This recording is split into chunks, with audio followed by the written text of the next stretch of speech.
Que maravilha começarmos nossa semana, mais uma semana, em família, em comunidade. Obrigado, Estela.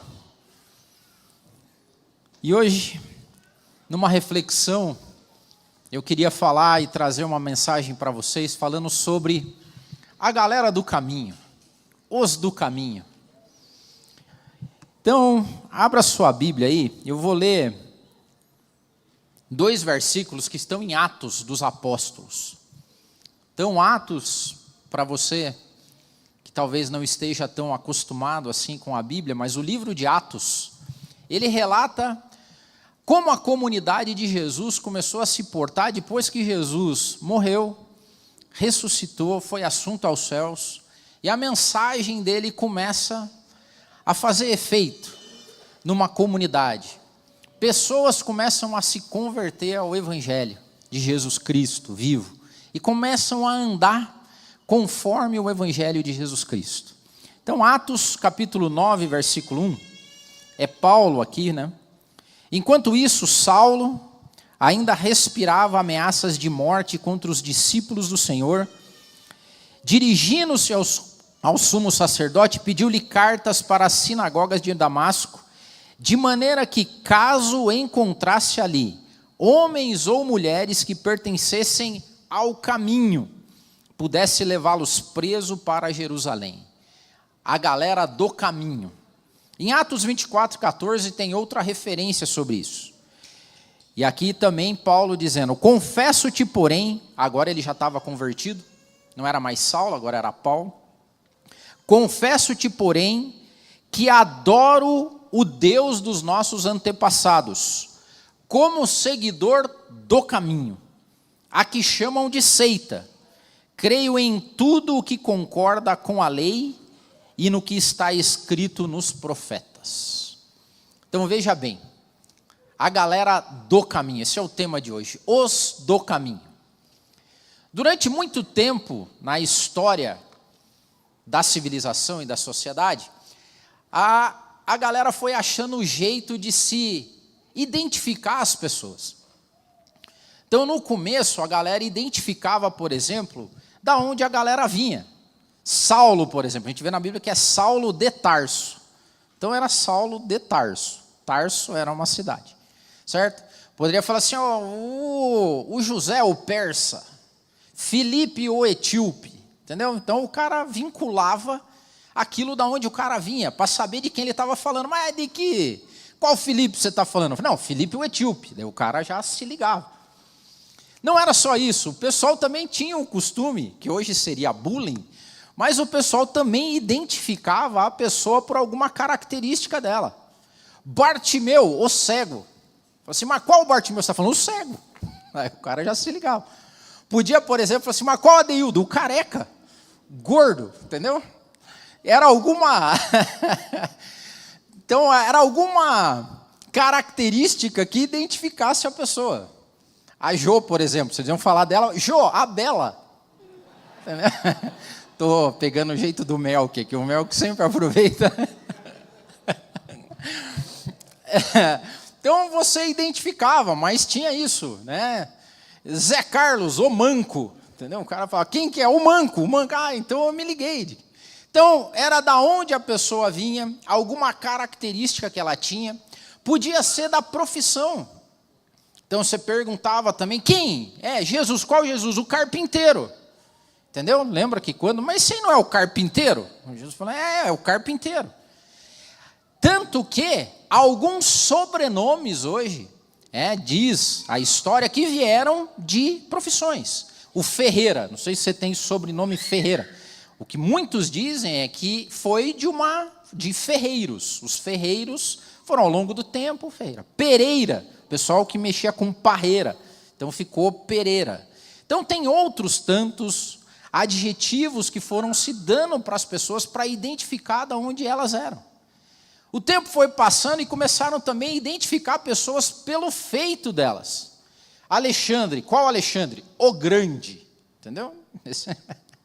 Mas também podia ser o ladrão. Então tinha o feito, tinha as conquistas, tinha a classe social também. Né? Não, é o mendigo. Quem que é? Né? Carlos. Qual Carlos? Um mendigo. Entendeu? Mas qual outro? Não, esse é Carlos o comerciante, Carlos o rei. Então, a galera se identificava desse jeito. E durante muito tempo isso aconteceu. Até que a gente chegou hoje no seu CPF, então fica mais fácil. Mas qual Marcos? O Marcos, o CPF XPTO lá, então você identifica. Mas durante muito tempo essa foi a lógica. Só que em determinado momento do tempo, uma coisa interessante aconteceu. Porque pessoas de diferentes profissões, de diferentes localidades, de diferentes crenças, até então crenças, de diferentes classes sociais, essas pessoas começaram a se unir e viver em comunidade, coisa que nunca tinha acontecido antes, porque as pessoas tinham o costume de se reunir da onde vinham, pela classe social, pela característica. Então, assim, leprosos, por exemplo, não viviam no meio da sociedade, eles viviam escanteados. Você não dividia pessoas que calçavam sandálias, não reunia aqueles que usavam sandálias dos que não usavam. Os que não usavam eram escravos, e os outros tinham o que vestir, o que comer, não eram escravos. Mas, de repente, uma comunidade começou a congregar escravos, ricos, pobres, etíopes, gregos, mulheres, homens, ricos, pobres, gente de toda denominação, toda forma, todo jeito, os bonitos que iam para a igreja, tinha uma galera, as mulheres que iam com joias, iam bonitas, maquiadas, tinham outras que não, que iam do jeito que estavam, com a roupa do corpo, e eles começaram a se reunir, e qual foi o distintivo dessas pessoas? Se era um monte de gente de diferente jeito, tipo, classe social, profissão, eles começaram a ser identificados não por mais características físicas, não por localidade, não por classe social, mas como modo em que eles viviam. Então imagine todas essas pessoas de diferentes condições e situações e localidades vivendo um mesmo estilo de vida. É inadmissível isso. Você fala assim, cara, não existe possibilidade. Pois bem, existiu. E isso era tão forte, tão presente, tão característico, que as pessoas olhavam e falavam assim, mas quem que é essa gente? E aí a galera começou a falar, esses caras aí, essas pessoas são os do caminho. Mas qual caminho? Por que que é o caminho? Porque essas pessoas tinham ouvido de Jesus Cristo a seguinte frase, Jesus chegou para elas e falou assim, eu sou o caminho. E não parou aí, ele falou assim, não, eu sou o caminho, eu sou a verdade e eu sou a vida. E daí essa galera toda creu nisso. E começaram a andar em conformidade de vida a partir disso. É isso que acontece com a igreja de Jesus Cristo desde que foi fundada. Pessoas que descobriram o caminho. E não é, note bem, não é um caminho. Porque todas elas tinham os seus caminhos, tinham os seus conceitos, tinham as suas ideologias, tinham as suas classes sociais, tinham os seus problemas, tinham as suas verdades, até o dia que eles encontraram o caminho, a verdade e a vida. E aí eles falaram, é esse o caminho. E eles começaram a ser identificados como os do caminho. Que maravilha se hoje a galera perguntar, e você? Eu falo, eu sou do caminho. Qual o caminho? Jesus. Esse é o caminho. E aqui eu queria fazer primeiro algumas aplicações práticas, né? Primeiro, o estilo de vida era o que denotava essas pessoas. Daí você fala, Deildo, mas como é que o estilo de vida de um rico é diferente do estilo de vida de um pobre? Mas naquele tempo a galera começou a andar meio que pela média. Porque aqueles que eram ricos e tinham muitas posses, eles começaram a vender um pouco do que eles tinham, ou alguns vendiam até tudo o que eles tinham, traziam aos pés dos apóstolos e falavam assim, tá aí, vamos ajudar quem não tem. E aí começavam ali. Paulo identifica que as mulheres que eram ricas, as mulheres iam vestidas de joias, penteados, banhadas no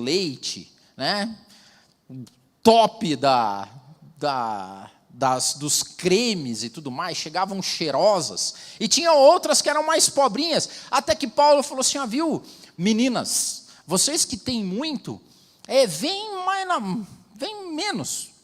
vem menos, porque tem uma mulherada que não tem, então para não chamar muita atenção, e aí algumas mulheres começaram também a dar uns creminhos para as outras, você não quer um creminho aqui, quer tomar? A galera começou a emprestar sandália. Então, assim, eu chegava com a minha sandália, daí chegava um escravo lá, tá sem sandália. Eu tenho um parzinho sobrando lá, não quer uma sandália? E a galera começou a andar meio que numa média, e se ajudaram, e começaram a andar junto. Estilo de vida. E aqui fica claro que Jesus Cristo não era simplesmente um conceito ou uma crença nova, porque isso surgia a todo tempo. Jesus foi uma mudança visível de vida naquelas pessoas todas, de novo, de toda raça, tribo, nação, condição, eles começaram a andar em novidade de vida e parecidos, os do caminho. E algumas coisas também saltavam aos olhos. Primeiro, eles viviam estritamente o que Jesus Cristo tinha ensinado. E aqui vem uma lógica muito interessante, né? Porque tem uma frase que nos persegue, que diz o seguinte, a galera que não é cristã, vários deles falam isso. Eu gosto de Jesus Cristo, o que mata é o fã-clube. Já ouviram essa ou não? Jesus Cristo é legal, o que mata é o fã-clube. E é verdade. Porque fã-clube é aquele cara que vai para o show, torce, acredita, mas não vive igual. Porque os verdadeiros cristãos, os do caminho, começaram a viver do jeito que Jesus Cristo vivia e ensinava. Então Jesus ensinava para eles, olha, cuide do seu próximo. Preste atenção no irmãozinho do lado. Meu pai não faz acepção de pessoas, então vocês não façam também. Se chegou uma mulher rica e uma pobre, para Deus é tudo igual e eu vou tratar do mesmo jeito. Se tem um escravo ou um livre, mesma coisa. Se tem grego, se tem judeu, se tem samaritano, Deus não faz acepção de pessoas, e eles começaram a não fazer acepção de pessoas também. Eles começaram a entender que crer em Jesus Cristo não era defender Jesus Cristo, não era dizer que tinha conhecido, era viver do jeito que Jesus vivia. Jesus, inclusive, quando vai dar um exemplo do que deveria ser cristão, ele dá o exemplo do bom samaritano. Lucas, lá no capítulo 10, de 25 a 37, ele conta a história de um samaritano, que ao passar por um caminho e viu uma pessoa que precisava de ajuda, ele foi lá e ajudou a pessoa, tão simples quanto. Jesus começou a dizer que, sabe quem que você tem que se importar? Com o seu próximo. E quem que é o próximo? O que tiver mais próximo. Independente de classe social, independente de qual é a localidade que ele veio, agora ele nasceu de novo. Jesus começou a dizer para a galera que eles tinham a possibilidade de nascer de novo.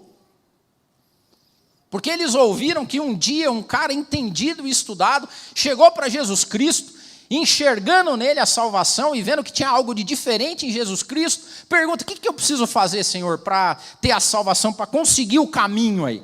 Jesus fala, nasça de novo. E ele fala, não, mas não rola?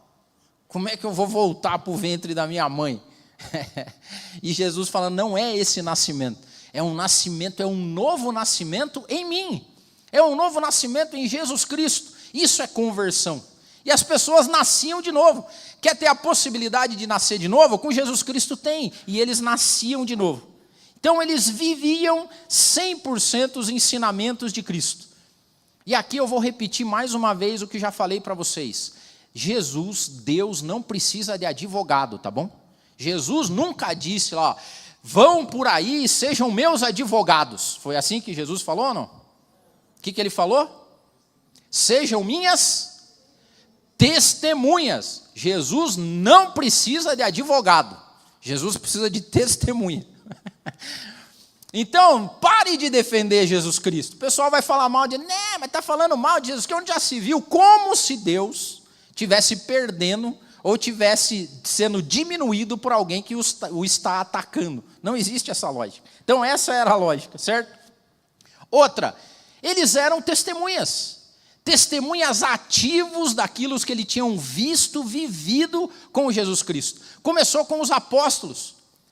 Pedro, antes dessa situação, tinha pregado e milhares de pessoas tinham se convertido. Converter significa mudar de direção. Hoje tem muita gente que é convencida com Jesus Cristo. Não, é verdade. Não, eu acredito nisso aí. Não, é verdade mesmo. Tudo que Jesus falou é verdade, mas a vida dele não muda em absolutamente nada. Conversão significa que eu encontrei o caminho. Eu estava nesse caminho, de repente eu falei, não, mas o caminho é Jesus Cristo, e Jesus Cristo está ali, então eu vou para lá. Conversão é conversão, como você tem no trânsito. Faça uma conversão, vire, retorne, direita, esquerda. Não continue no mesmo caminho. Eles eram testemunhas vivas, a ponto de serem confrontados. Em Atos, no capítulo 4, Pedro e João são levados ao sinédrio, porque aquele negócio começou a tomar proporção. E até então não se preocupavam com isso. Isso aí é uma seita. Tem uns caras, seita aparece todo momento. Mas de repente chamou a atenção do sinédrio. O sinédrio era como se fosse o STF dos judeus. Então fizeram lá uma sessão, trouxeram Pedro e João para testemunhar. Falaram, cara, o que está rolando aí com vocês? Que a gente está sabendo que tem uma galera que está vivendo diferente. Quer ver uma coisa que incomoda a cultura, o mundo, a ordem instalada? Você viver de um jeito diferente. Você viver contra a cultura. Você pegar o diabo no contrapé, entendeu? Porque todo mundo, ele espera que você vai fazer isso, você não faz. Ele espera que você vai praguejar, você não pragueja. Ele espera que você vai mentir, você não mente. Ele espera que você vai roubar, você não rouba. Ele espera que você vai falar mal de alguém, você não fala. Então, viver contraculturalmente chama a atenção das autoridades, porque quando você entra na forma do mundo, já é esperado o que você vai fazer, o jeito que você vai viver, como você vai comer, o que você vai reclamar. Mas Jesus Cristo causa uma comoção, uma conversão, e os do caminho caminham de um jeito diferente. E aí Pedro é levado ao sinédrio, né? Pedro e João são levados ao sinédrio para serem interrogados. E Pedro conta o seguinte, cara, nós encontramos o caminho, essa é a realidade. Nós encontramos o caminho, a verdade e a vida. E esse é o nosso caminho. E tudo o que está acontecendo, Jesus nos disse que iria acontecer. E aí eles, não, beleza, então tá bom. Espera ali do ladinho. E eles foram confabular. E agora, o que a gente faz com essa galera do caminho? E daí o STF lá dos judeus falou o seguinte, diz o seguinte que, beleza, libera eles. Dá o habeas corpus, mas diz o seguinte, que eles parem de falar de Jesus e viver do jeito que eles vivem. E aí quando o sinédrio vai até Pedro e João, eles ouvem a seguinte resposta. Não. Nós vamos continuar vivendo e fazendo do jeito que a gente acredita, porque nós descobrimos o caminho. E olha o que eles disseram, porque mais importa obedecer a Deus do que aos homens. Obedecer a Deus e os seus ensinamentos é o que nos prevalece, é aquilo que nos guia. E seguiram fazendo isso. E é interessante a gente notar que uma boa parte dos cristãos hoje estão, cristãos entre aspas, são conformados com a cultura desse mundo.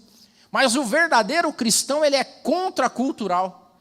Até o ponto de que se algum dia um cristão for confrontado com a sua crença e o jeito que ele vive, ele não vai mudar.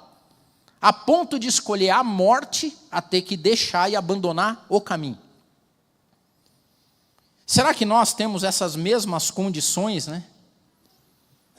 Será que nós somos reconhecidos como os do caminho no dia a dia da nossa caminhada? Será que lá no nosso trabalho as pessoas olham e falam assim, você caminha de um jeito diferente, você faz coisas que os outros não fazem? Será que lá na universidade, com os teus amigos, será que no churrascão de domingo, será que no teu lazer, será que as pessoas identificam que você é uma pessoa contracultural? Que você é um cristão seguidor de Jesus Cristo? Será que hoje nós podemos ser considerados aqueles que ainda estão no caminho? E por que eu pergunto isso? Porque o grande trabalho do nosso inimigo é nos desviar do caminho. E caminho esse que, diga-se de passagem, não é um caminho fácil. Porque foi nos deixado ensinado que o nosso caminho seria largo ou estreito? Estreito. Porque viver segundo os parâmetros cristãos, os do caminho, tinham uma vida difícil. E eles eram levados a serem testados no caminho deles. E eles demonstravam resiliência nas adversidades. Paulo, e agora como Silas, por exemplo, foram presos. Porque o STF falou para eles parem de fazer, eles não pararam de fazer. Aí prenderam eles, jogaram eles na prisão. Resiliência nas adversidades. Será que nós continuamos sendo do caminho à medida que os desafios se colocam adiante de nós? Esses caras, ao longo do tempo, nesse caminho que eles identificaram, eles começaram a ser perseguidos, eles começaram a ser mortos, eles começaram a ser expostos à perseguição cruel do Estado romano. Eles foram jogados para serem comidos por feras, eles foram cerrados ao meio, eles foram fritos em óleos ferventes, eles foram colocados por imperadores romanos para iluminar Roma como tochas vivas, empalados e sendo queimados vivos. Eles começaram então a se reunir em catacumbas, em locais, escondidos, em esconderijos. Começaram a ser perseguidos porque eles temiam pela própria vida. Mas isso fazia com que eles não deixassem ou abandonassem o caminho? Muito pelo contrário.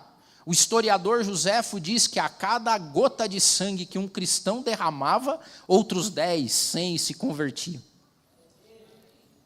Porque tem uma diferença naquilo que você prega e naquilo que você vive. Há uma diferença na tua ideologia, nos teus conceitos, naquilo que você pratica todo santo dia. E esses caras praticavam isso todo santo dia. Resiliência nas adversidades. Paulo e Silas são presos, são castigados, amarrados, são açoitados. E a palavra de Deus diz que no meio dessa provação e dessa tortura, o que eles fazem? Oravam e cantavam a Deus. Resiliência nas adversidades. O povo cristão é um povo que ao longo da história foi resiliente nas adversidades. Esses dias o Eunapio estava conversando comigo, não sei se você sabe, porque da onde veio a lógica do peixinho, né? Sabe a marca do peixinho que aparece para identificar alguns cristãos. Há alguns historiadores que contam que era um meio dos cristãos se comunicarem. Né? Então você estava lá e encontrava alguém, lembra? Porque não dá para saber se o cara é cristão pela classe social dele, não dá para saber. Porque tem cristão rico e tem cristão pobre. Não dá para saber se o cristão é cristão, se ele é judeu, se ele é samaritano, se ele é etíope. Não dá para saber. Não dá para saber se o cara é cristão, se ele é feio ou bonito, porque tem gente feia, tem gente bonita. Não dá para saber se o cristão é cristão, se ele é cabeludo ou careca. Não tem como. Então a galera começou a ser os do caminho. Como é que eu identifico? Se eles não vestem igual, não falam igual, é de toda a sorte. Então há alguns historiadores que dizem que o cara chegava lá, né? Tava, e aí, tudo bem? Tudo bem? Choveu hoje, né? Não, não choveu. Tá frio, né? Tá frio. É Curitiba, né? É, Curitiba, tá. Aí um deles pegava e fazia fazia um círculozinho assim com o pé, ó. Aí o outro, pois é, né? Tá frio. Daí o outro vinha e fazia o outro embaixo, assim, ó. Um fazia um círculo assim, o outro fazia o círculo assado, desenhava o peixe. É cristão. E ali eles se comunicavam, eles deveriam ter os seus códigos, porque eles estavam sendo perseguidos. E é interessante que há códigos de cristão, e é maravilhoso quando isso acontece. É maravilhoso quando você não precisa falar para ninguém quem você é, e a pessoa olha e fala assim, por que você fez isso aí? Aí você fala, porque eu quis fazer. Eu falo, você é cristão?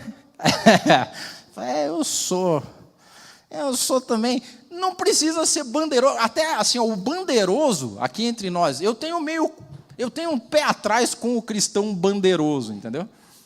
Que é camiseta, é adesivo, é post, é não sei o quê. Eu sou meio pé atrás com o bandeiroso. Mas é legal aqueles do caminho que você encontra no caminho. Imagine, você vai lá prestar o teu trabalho, você faz o trabalho tão bem feito que a Bíblia diz que quando estivermos trabalhando, a gente não deve trabalhar como se fosse para o nosso patrão. A palavra de Deus diz que aquilo que a gente faz deve ser feito como para Deus, para Cristo, devolvendo o dom e o talento que a gente recebeu. E é maravilhoso quando você encontra alguém que isso aconteça com você, gente. É muito legal quando você está fazendo, cara, tem alguma coisa de diferente aí. Tem alguma coisa de diferente nisso aí que você fez. Tem alguma coisa de diferente, porque quando você está com a gente, parece um negócio diferente. Esses são os do caminho. E eles, nessa perseguição toda, eles se mantinham fiéis, cara. Você já pensou o que é? Hoje a gente se vende por tão pouco. Me permita dizer isso, a gente se vende por tão pouco. Basta um pedido, basta uma grana a mais, basta um faturamento, um percentual a mais no final do mês, o cristão se vende. Basta um atraso, basta uma buzinada, basta qualquer coisa e o cristão se vende. E os nossos irmãos do caminho viam seus filhos serem assassinados na frente deles. Tinham que viver escondido nas catacumbas, enfiado no meio da terra, porque perdiam suas casas, porque não tinham condição de viver, e isso não tirava eles do caminho. Porque o caminho era tão vívido na vida deles, eles tinham encontrado Jesus Cristo. Isso é conversão. Isso é quando o cara olha para você, cara, parece que você ficou louco, você está de um outro jeito. Você não é mais aquela pessoa que eu conhecia. Isso é conversão. Isso é quando algumas pessoas olham para você e falam assim, mas você não era assim. Você fala, não mesmo. Por quê? Porque eu nasci de novo. O Adeildo antigo não existe mais, há um novo Adeildo aqui, porque o Adeildo descobriu o caminho, a verdade e a vida. E agora está por aqui. Além, outra coisa acontecia que era distintivo, o compromisso com a comunidade. Esses caras começaram a deixar de pensar um pouco neles e começaram a pensar na comunidade. A ponto de Paulo deixar escrito que alguns vendiam tudo aquilo que tinham. Vai mexer com uma pessoa, mexer no bolso dela. Vai dizer para ela que ela tem que dar alguma coisa para alguém. Isso é... Sou convertido, mas não sou burro. Não é convertido. Sou convertido, mas não faz. Esses caras não, cara. Eles começaram a viver de tal forma que tudo pertencia à comunidade. Eles se ajudavam. Eles começaram a olhar que tinha alguém, talvez, que precisasse de ajuda, alguém que tivesse doente. É por isso que os do caminho não podem ser desigrejados. Os do caminho não podem viver uma vida de YouTube, Instagram e consumindo mensagens na rede social e acreditando que você é do caminho. Não, porque os do caminho viviam em comunidade. Atos 2 diz que eles viviam em comunhão, compartilhando bens, orando, cuidando das necessidades uns dos outros. E esse estilo atraía outros ao evangelho. Porque aqueles que algum dia se sentiam deslocados, se sentiam abandonados, se sentiam perseguidos, quando entravam para os do caminho, eles eram cuidados, eles eram sarados, eles eram alimentados, eles eram vestidos. É por isso que os do caminho olham para quem está com ele no caminho. Se você é do caminho e pertence a uma comunidade, não é justo e não é certo você vir aqui domingo e ir embora e voltar só domingo que vem, sem saber que se quem está do teu lado tem o que comer, tem o que vestir e tem onde morar. Não pode fazer isso, porque os do caminho são aqueles que se preocupavam uns com os outros.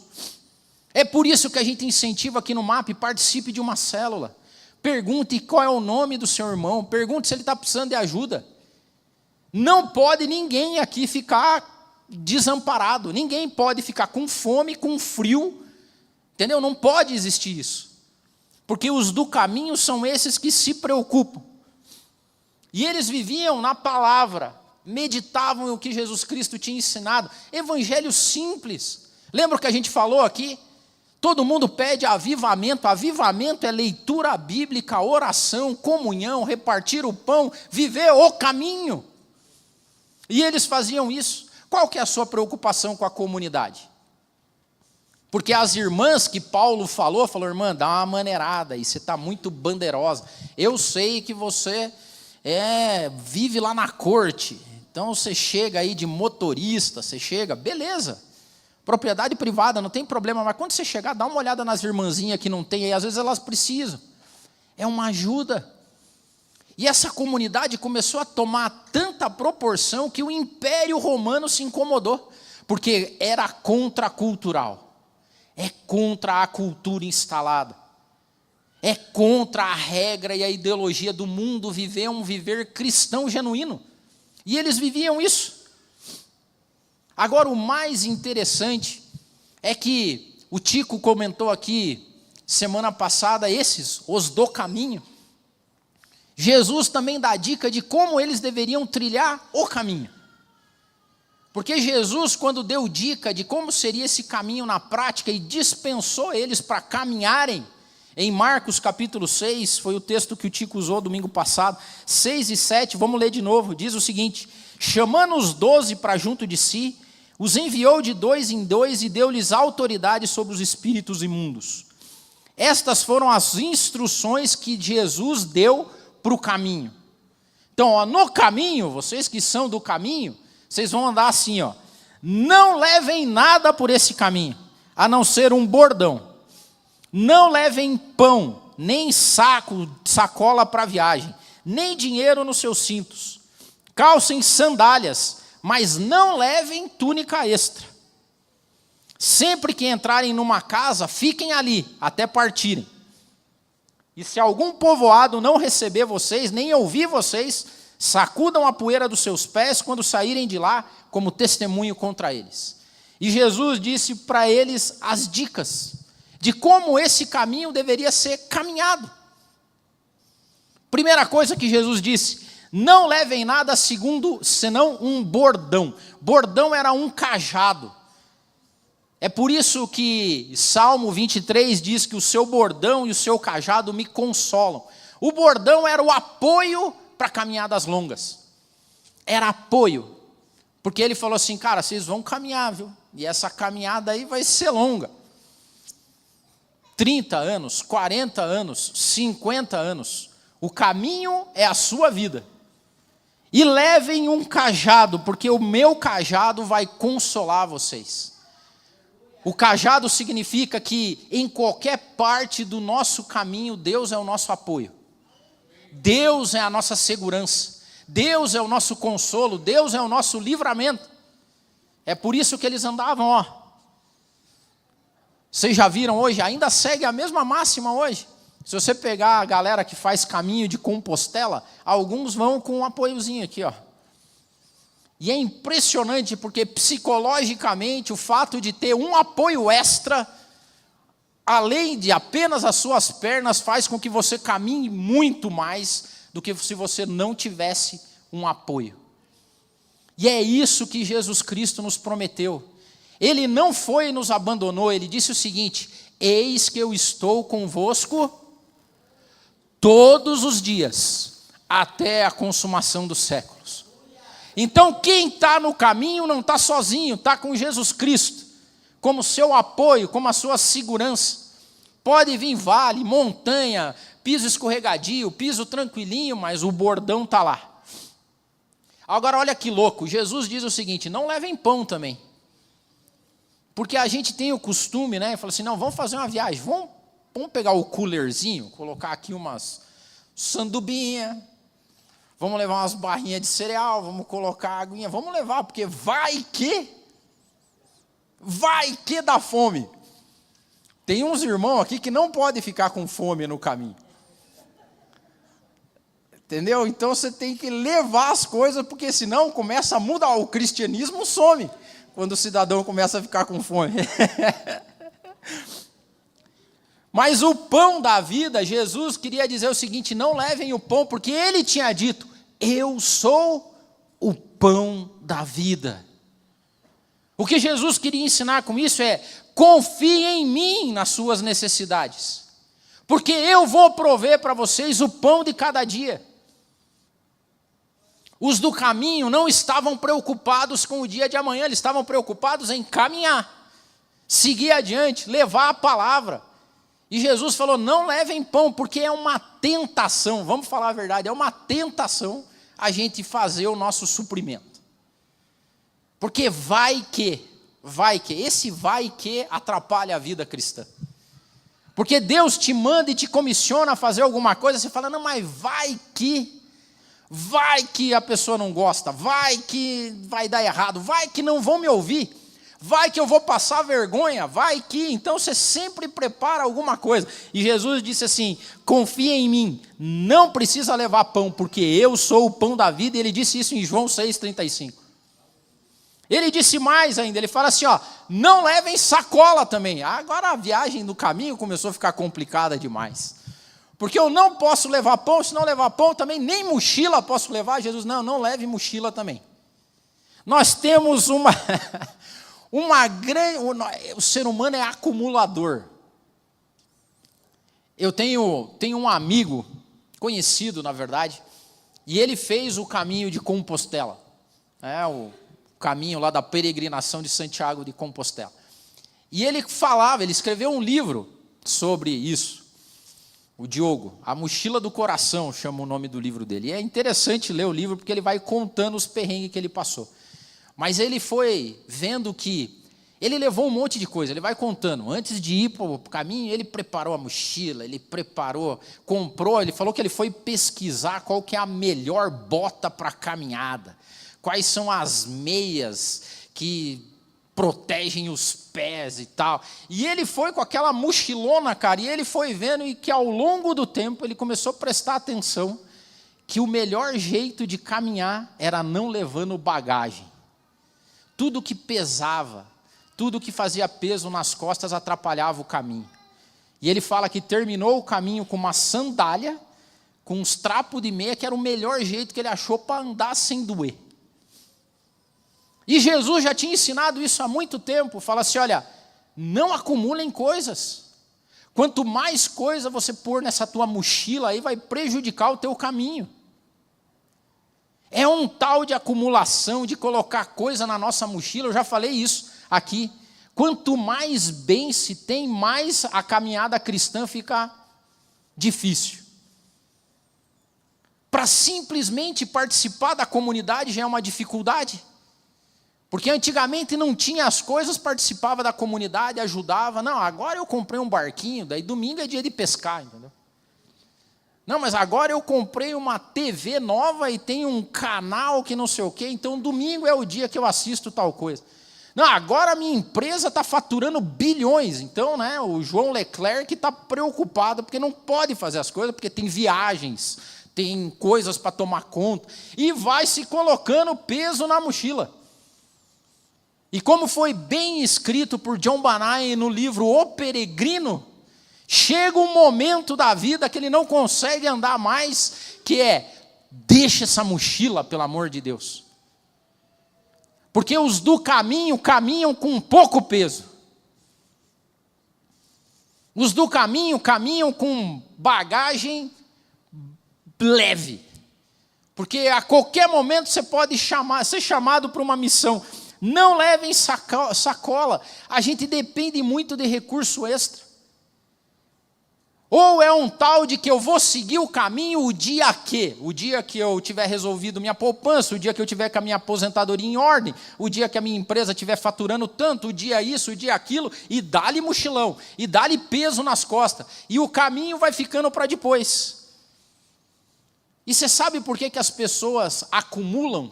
A maior parte das pessoas acumulam porque elas não querem depender de gente. Se você perguntar por que as pessoas têm preocupação em ter tanto dinheiro, tanto bem, porque eles não querem depender de ninguém. Não é isso? Não é isso que se propaga aí pela internet? Alcance a sua liberdade financeira. Liberdade financeira é não depender de ninguém. Só que esse caminho não te livra de depender das pessoas. Nós temos vivido um testemunho com o pai. E o pai, homem temente a Deus, de oração, o meu pai é um exemplo. Não tem como não depender. Meu pai está num hospital E hoje ele depende que a gente troque a fralda dele. É para esse lugar que o homem vai. Escrito em Eclesiastes, é esse lugar que nos espera. E aí tem uns caras aí que acham que não podem, não vou depender de ninguém. É totalmente louco você acreditar que você não vai depender de ninguém. Porque é isso que Jesus disse na parábola, porque tinha um homem rico. E ele ganhou muitas coisas. E a safra dele foi maravilhosa. E ele falou, sabe o que eu vou fazer? Eu vou construir mais celeiro para guardar a minha fortuna. O que Deus disse para ele? Louco você é. Porque você não sabe o que vai acontecer com você amanhã. Amanhã eu posso pedir a tua vida. Amanhã eu posso adoecer você. Amanhã você pode não conseguir mais ir ao banheiro sozinho. E Jesus falou assim, não levem mochila, não levem dinheiro no cinto. Dinheiro no cinto a galera levava para pagar a aguinha do dia a dia, para pagar o pão quente, para pagar o pingado, entendeu? Nem isso Jesus falou, não levem nem isso. Jesus disse isso porque ele falava o seguinte, o que no final das contas Jesus queria nos dizer para os do caminho. Os do caminho vivem na minha dependência. Os do caminho têm em mim o caminho, a verdade e a vida. Os do caminho têm água, que uma vez que eles beberam, eles jamais vão ter sede de novo. Os do caminho têm um pão, que quando eles comem, eles jamais vão ter fome de novo. Os do caminho seguem na minha dependência. E é assim que eles viviam. E Jesus disse o seguinte, mas calcem sandálias. Porque a palavra de Deus diz que é maravilhoso aqueles que são calçados no evangelho da paz. Aqueles que se dispõem a colocar sandálias de Cristo e sair por esse mundo caminhando e pregando o caminho, a verdade e a vida. Que um dia encontraram. E Jesus disse, nem outra túnica você precisa. Não precisa levar jaqueta extra. Porque eu sou o teu conforto, o teu abrigo. E nesse caminho, você vai comigo. Os do caminho vivem uma vida de dependência de Deus. Se você coloca a tua fé naquilo que você tem, nas tuas posses, isso é pouco, isso é banal, isso é fugaz, isso pode ter hoje e não ter amanhã. E Jesus Cristo diz, comigo não, comigo você vai me ter com você todos os dias. Os do caminho são simples. E simplicidade não tem a ver com posses. Simplicidade tem a ver com ser genuíno em Jesus Cristo. Simplicidade significa ser claro e transparente. Quando a gente foi escrever o valor de simplicidade do MAP, a analogia que a gente usava a comunidade de Jesus Cristo é um bolo simples. É bolo de fubá. Qualquer fubá. Você vai cortar, vai ter fubá e é isso, é simplicidade. Agora você já viu bolo de casamento, não? Tem 5 andares. Aí um é Marta Rocha, o outro é morango com creme, o outro é abacaxi, o outro é não sei o que lá. Daí você fala assim, mas esse bolo é do quê? Fala, então, não sei, é bolo. Agora, a comunidade simples de Jesus Cristo, ela é fubá, o que você é? Cristão. Eu sou do caminho. Prontidão. Os do caminho levam pouca bagagem, porque eles não são desse mundo. Nós somos peregrinos.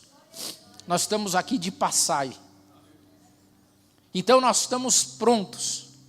Tudo aquilo que nos atrapalha a atender o próximo, tudo aquilo que nos atrapalha a viver uma vida cristã, nós rechaçamos. Cuidado com bênçãos que você pede que podem se transformar em maldição na sua vida. É louco isso. Você sabe que tem um dado curioso, que uma boa parte dos divórcios acontecem em construção de casa. Porque o casal começa a ter grana, começa a expandir, se separam. Quanto mais vida boa se tem, menos pronto se é. E eu não estou falando contra a riqueza, eu estou falando contra apego à sua riqueza.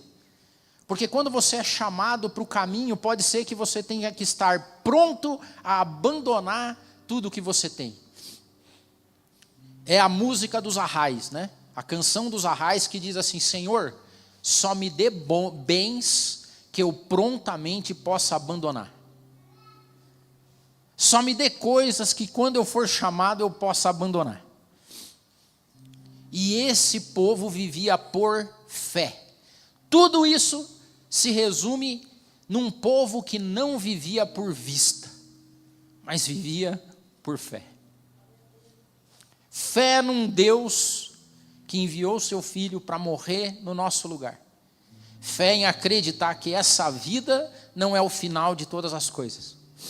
Fé em acreditar que aqueles que recebem Jesus Cristo como seu Salvador, um dia vão terminar a caminhada. E que só há um caminho que leva ao céu: Jesus Cristo, Filho do Deus Altíssimo. Eu sou o caminho, eu sou a verdade, eu sou a vida. Ninguém vem ao Pai a não ser por mim. Milhares de anos se passaram e ainda existem os do caminho. Ainda existem ricos do caminho, ainda existem pobres do caminho. Ainda existem os careca do caminho, ainda existem os magros, gordos do caminho. Ainda existem os do caminho de Curitiba, os do caminho da Palestina, os do caminho de Israel, os do caminho da Europa. Ainda existe os do caminho ferreiro, comerciante, consultor, político. Ainda existem aqueles que vivem a sua vida do jeito que Jesus Cristo deixou comissionado. E esses está aguardado o final da caminhada. Um dia que nós ouviremos: vinde, benditos de meu Pai. Recebam por herança aquilo que está preparado para vocês antes da fundação do mundo. E é nesse dia que nós vamos ver aquilo que nenhum olho viu. É nesse dia que nós vamos ouvir aquilo que nenhum ouvido ouviu. E é nesse dia que nós vamos ter acesso àquilo que nenhum coração humano jamais teve. Porque essa é a promessa para os do caminho.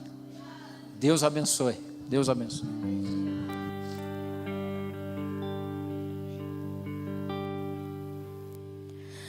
Com gemidos que palavras não podem expressar, Ele leva ao Pai as minhas intercessões.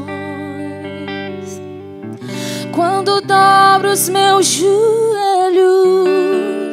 em meio a tribulações, Ele